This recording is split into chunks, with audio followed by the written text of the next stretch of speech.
We go up to Buffalo and welcome in Sal Capaccio, who's been a longtime Buffalo Bills silent reporter. He's with WGR 550 there in Buffalo. Sal Sports at Sal Sports on Twitter and X. Great to have you on the show. I mean, I would imagine certainly not the week Bills fans wanted, but just take us behind the scenes a bit and just how chaotic has it been? Because from afar, it seems like it's been a lot of chaos this week. And I totally understand that, especially from an organization that's been so stable, really, for the last almost decade, Yeah. right? I mean, we were not that stable here in Buffalo, going through all of this for 17 years, with no playoffs and lots of coaches and lots of GM changes and things like that. But then you had stability for 9 years, and it's a pretty big shock to the system.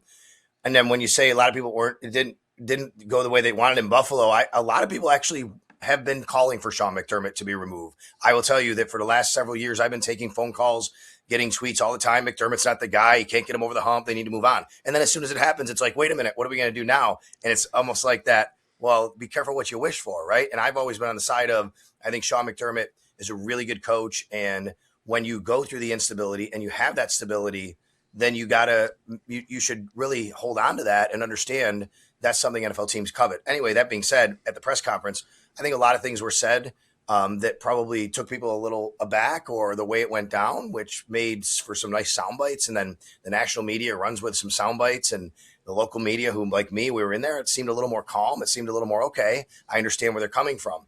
For example, when Terry Pagula says he decided to fire Sean McDermott after the Denver Broncos game and seeing the emotion in the locker room, well, that gets spun as, well, he just decided on a whim to fire him because guys were crying. That's not the case. What he said was, I decided there, but he said it was because they had hit the proverbial playoff wall. He mentioned 13 seconds in Kansas City. He mentioned the missed kick against the Chiefs. He mentioned the Brandon Cooks play.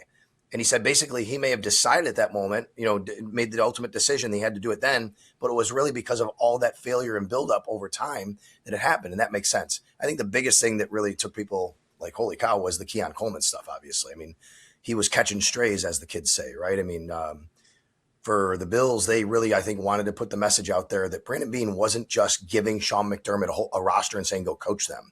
They wanted to make sure everybody knew that McDermott and the coaches had a say in the roster build. So if you just want to put this on bad roster, well, both share and blame. And then the owner brings up Keon Coleman specifically, that he wasn't a guy that the GM wanted. And then all heck breaks loose. Yeah, it just feels like this was, I don't know. Like, I feel like there have been years where you could say, okay, Sean McDermott maybe should be shown the door, but this did not seem like the year. If anything, I feel like this was a year that Sean McDermott proved how good of a coach he is. For him to get, what I think is the weakest roster that they've had since he's gotten there, maybe outside of his first couple of years, but the weakest roster, get them to not just the playoffs, but to the divisional round of the playoffs, a play away from the AFC title game. It just felt like it was very reactionary. And then, you pair that with the comments that he made. And now, having seen the people that they brought in, it feels like there is no kind of plan in place, and it was very reactionary. But you're telling me that in Buffalo, it doesn't feel that way?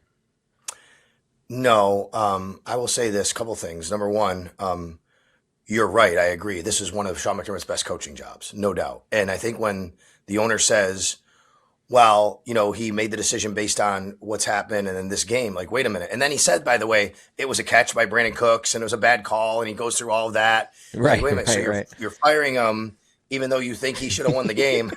Right. And it didn't make sense. And I think that's where a lot of the confusion comes in from that. But listen, I'll tell you, like, Lorenzo Alexander, who played for the Bills several years ago and really good player, he said to me one time, this is a really interesting point. He said, when the Bills broke the drought in 2017, and it was this really big deal, and everybody was like, oh my God, look at this. They finally broke the drought. That really bonded that team together for a while. Like, that was something that they were positively strengthened by. Then 13 seconds happens in Kansas City, and that's kind of been the bond of this team. And it almost seems like it's a mental part that they just can't overcome. And every time they're in these big moments, it's like, what's going to happen next? What's going to go wrong? And I think all of that added up is, okay, we need a new direction. We need a new voice. We need a new mentality. And when Terry Pagula saw all that happening in the locker room, that's when he finally decided, okay, I can't let this keep happening again, so to speak, right? Now, to the other part of this is, we've been saying, and we've been talking about, even though they've had this great stability, there was clearly some sort of friction or disconnect in the last year or so between McDermott and Beane. And I think that when you do work together with people for a long time in business and in sports, and I've been doing this long enough to know, sometimes that happens. It wears on each other, especially when you haven't won. There's so much pressure internally on each person to say, why can't we do it? Why can't we do it? And McDermott's a grinder. He really is. Like, he is just a guy that he wakes up, sleeps, eats, breathes football, tries every single day to turn over every stone he can to help the Buffalo Bills win. And he's going to be honest and speak his mind, and he's going to want what he wants. And I think Brandon Beane is very smart at his job, but he's also going to try to help Sean McDermott. And I think at some point that started to fracture. And we talked about it over the last year. Guys, it was so much so that when Jacoby Myers was traded to the Jags, there was a lot of talk the Bills were going to trade for Jacoby Myers or another receiver.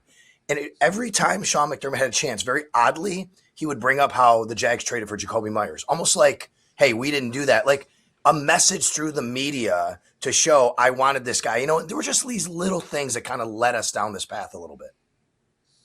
We're talking to Sal Capaccio of WGR 550 in Buffalo. I've been on the sidelines for a long time there covering the Buffalo Bills. Also, check out his podcast. He's a co-host of It's Always Game Day in Buffalo. So where do the Bills go on the coaching end from here? Because you said it wasn't just about what the locker room was like, that there were other moments that probably led to this decision. So that would tell me that you would think ownership has a plan of who they want. Now, there's nothing wrong with talking to a bunch of candidates, but from the outside, it feels like, all of a sudden Phillip Rivers is getting an interview. Do they have a leading candidate in your mind for this gig? I don't know if they have a leading candidate. It is interesting, right? Like, I believe no matter when you fire a coach, no matter what your team is, no matter what situation, you should talk to as many people as possible. I think it's great to get intel. Right. What does that person think about my organization? Maybe you find out something you didn't know about that person and say, wait a minute, that's a great candidate, actually. We never really thought. So I don't think that's an issue. I would also say these people have been doing this long enough. Like, Brandon Beane has been here long enough. He has a really good front office that's been with him long enough, that's been around this league long enough to know you always have candidates on the ready in case. You never know if your coach walks in the office and resigns one day. You got to have people ready. You got to have a list that's being built all the time. So I do think they have a bit more of a plan than what it seems like. However, it does feel like it's a bit of hodgepodge, right? Like, okay, we're pulling Phillip Rivers, Mike McDaniel, who withdrew this morning, by the way, from the Bills head coach search, right? I believe I've said the Bills can only really hire one of two types of people. Number one is somebody who's won a Super Bowl, because you can't fire Sean McDermott with all his success for not getting to a Super Bowl and then bring in somebody who's coached with a lot of success but hasn't won a Super Bowl. It doesn't make sense, right? Like, what are you doing there? You got to bring in somebody who can show you a ring and say, I know what it takes to get there. I've been there before. If you don't do that, I think you have to go the opposite, which is maybe a first-time guy, but a young, probably offensive, bright mind, or you say, we're giving this guy a shot, supporting the heck out of him. We need a new direction, a new way of thinking in this organization. I don't think you can bring in a guy who he's been around the league, he's coached, but he hasn't won. Then why did you fire Sean McDermott? It just doesn't make sense from that particular standpoint. Now, that being said, leading candidates, sure. I don't know if there's a leading candidate, but I will tell you guys this. Brian Daboll really wants this job. And Josh Allen was at his best when he was under Brian Daboll. And one of the things that's come out of this from people is you got to have somebody that's going to coach Josh Allen really hard. I'm not saying Josh hasn't been coached hard, but I will say that when he's been coached the hardest, he's been at his best. Josh is a guy that he's not the typical like alpha male in your face, right? He's very coachable. He's one of the team players, but someone needs to hold him accountable and make sure he's always dialed in and doing the right things and know that he can't get away with being loosey-goosey with the football.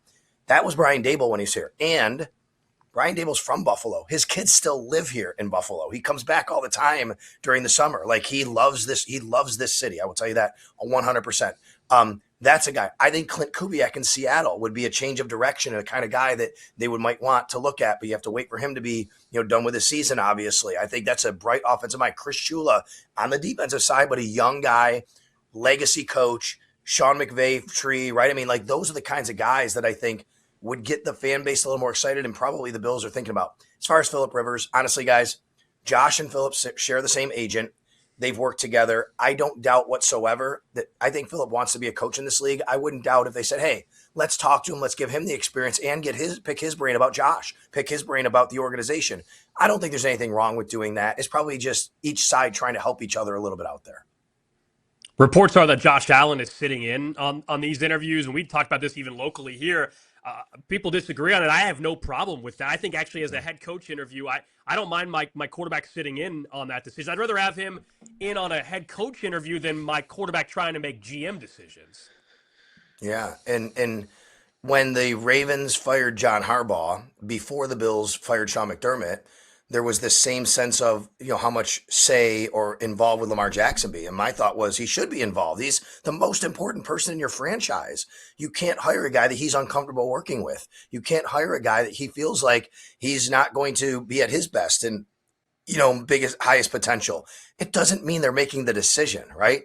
But when you have Josh Allen at 30 years old, going into the second half of his career, let's say, making $55 million a year, who is one of the best players in the league MVP, like, you need to make sure that he is a person who's comfortable in the building every day. It doesn't mean he has to be best friends with the person. It doesn't mean that he's not handpicking the guy. I have zero issue with this.